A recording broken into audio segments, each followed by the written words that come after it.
Wellington நீர்த்தேக்கம் தண்ணீர் திறப்பு தொழிலாளர் நலன் திறன் மேம்பாட்டுத்துறை அமைச்சர் சி.வே. கணேசன் அவர்கள் வெலிங்டன் நீர்த்தேக்கம் தண்ணீரை திறந்து வைத்தார்.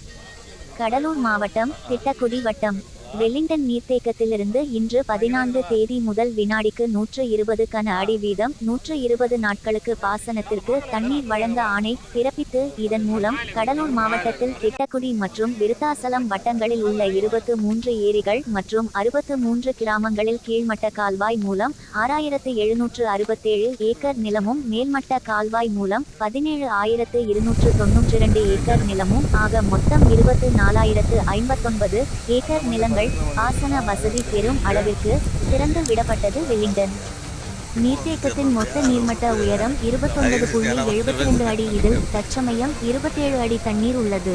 மேலும் நீர்த்தேக்கத்தின் மொத்த கொள்ளளவான 2580 மில்லியன் கன அடியில் தற்சமயம் 1890 மில்லியன் கன அடி தண்ணீர் இருப்பு உள்ளது. எனவே வேளாண் பெருங்குடி மக்கள் திறந்து விடப்படும் தண்ணீரை சிக்கனமாக பயன்படுத்தி பெருவாரியான மகசூலை பெற்று பயன்பெறுமாறு அன்புடன் கேட்டுக்கொள்ளப்படுகிறது.